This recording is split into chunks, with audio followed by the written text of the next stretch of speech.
There has just been a flurry of action coming from the new Trump White House, so we are very happy to be joined right now by White House Press Secretary Karoline Leavitt. Karoline, let us start with one of the many pieces of sort of breaking news, and that is the brand new Attorney General, Pam Bondi, suing the city of Chicago over its sanctuary laws. What's the strategy here, and can we expect to see more of this? I think you can expect to see more of it, as the president signed with the swipe of his pen in an executive order upon taking office. We believe that sanctuary cities for illegal immigrants should not exist in the United States of America. We think that the United States should only be a sanctuary for law-abiding American citizens. And it is also illegal to harbor illegal criminals, illegal immigrant criminals. And so this administration is taking strong action, and the Attorney General is doing this at the direction of the President of the United States. And I would also just add, to Democrat leaders in these sanctuary cities, their constituents overwhelmingly support the president's immigration policies and his deportation efforts to remove illegal immigrant criminals from American communities. And so they should get on board with this administration and put their American constituents first. I will say, though, there has been sort of a change in tone from some of these sanctuary city, mayors or even governors, for example, of New York. In terms of their support for these sanctuary laws, some of them appear to be walking it back. Yeah. Do you have specific examples of state or local officials actually preventing ICE agents from doing their jobs?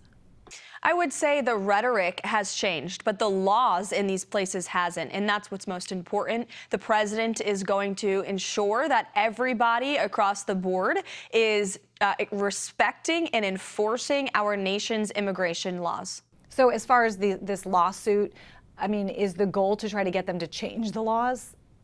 The goal is to get them to enforce our nation's immigration laws. And it is federal law that illegally entering the country is a crime, and therefore you are subject to deportation. And it is the position of this administration that if you are an illegal immigrant, you are going to be deported, or you're subject to deportation. And we expect leaders across the country to follow the law. That's all we're asking for.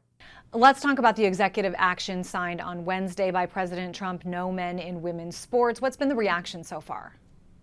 It's been an incredible reaction, and it was a glorious afternoon at the White House yesterday for the signing of this executive order. The president was surrounded by female athletes of all ages. There were many beautiful little girls who were there clapping alongside him, very excited about this executive order. That many of the women in that room have spoken courageously about their injustices that they have faced on the playing field and in locker rooms, being forced to shower and compete against biological men.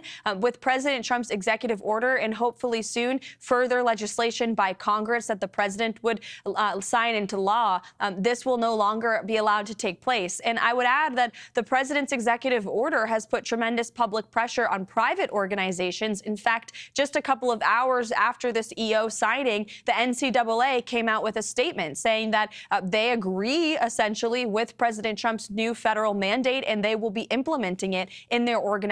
It's a huge win for female athletes and women and girls across the country who are just asking for a fair shake on the playing field. I wonder, does the White House have a message, though, for some of the family members of these transgender students, particularly in high school, who really feel like sports has been very beneficial to their emotional or mental health? We believe that sports are very beneficial for the emotional and mental health. We agree with that. But this administration also agrees with biological reality. And we have made it the public position of this administration that there are only two sexes, male and female. And our laws and our culture, our society should reflect that. Let's talk about some of the cost-cutting efforts going on right now. Elon Musk, a lot of Democrats don't seem to be too happy with what he's doing. Let's just start on a granular level, though. Do you anticipate there to be a line-by-line audit happening in the coming weeks? We anticipate that this administration is going to run this federal government, this bloated bureaucracy, like a business. Business owners across the country, small and large, have to go line by line of their expenses, examine money in, money out. This is something the federal government has never done, and this administration is committed to doing it. And the president has made it clear to all of the agencies in the federal government that he expects them to be good stewards of the American taxpayer dollars. And so that's why USAID has now been streamlined into the State Department, because DOJ and the Secretary of State found that USAID was spending millions of dollars on LGBTQ programs in foreign nations. That does absolutely nothing to advance the American people's interests.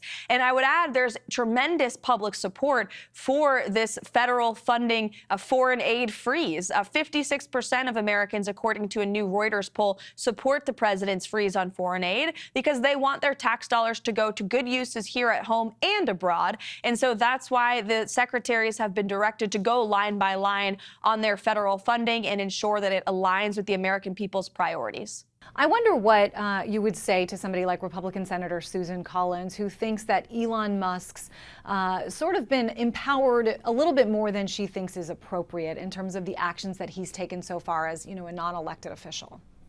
It should come as no surprise to anybody that Elon Musk is heading up the Department of Government Efficiency. After all, President Trump campaigned on it very publicly along Elon Musk at rallies across the country, and the American people re-elected President Trump overwhelmingly. He won the popular vote after talking about this policy priority alongside Elon Musk. And I would also add that before it was Elon Musk going over and reviewing the federal government spending, it was a no-name bureaucrat sitting here in Washington, D.C. that nobody knew. There was no accountability. Money was just flying out the door. And so I would argue, with Elon Musk at the helm of this project as one of the most famous people in the world, there's actually more transparency and more interest into what our federal government is spending money on. And that's a good thing for all Americans. President Trump came into office. One of his promises had to do with the economy, improving jobs. What is the message for these tens of thousands of government employees who are worried about losing their jobs? Well, the president's message is very simple. You have to show up to work. And only 6% of the federal workforce in Washington actually goes to the office. That is completely unacceptable.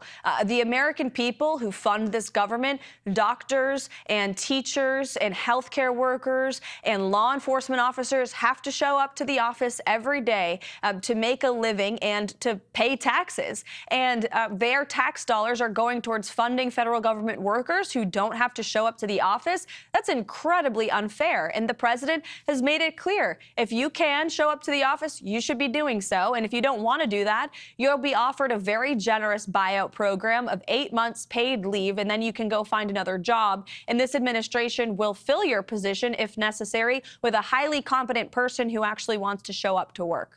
And just one quick one on foreign policy. We heard President Zelensky of Ukraine recently say, he is hoping there was a way to wind down the war soon. Has President Trump taken any actions to sort of open the door or begin any sort of negotiations on that front? He has. In fact, the president has said he has spoken to President Zelensky quite a few times since the election in November. And his team, led by General Keith Kellogg, who is the president's special envoy to Ukraine, to oversee the ending of this war, has been working diligently with our partners in the region and corresponding directly with the Ukrainians on how this war can be ended. It's a top priority for the president, and his team is working on it every day. White House Press Secretary Karoline Leavitt, thanks for joining us today. Thanks, Kristine.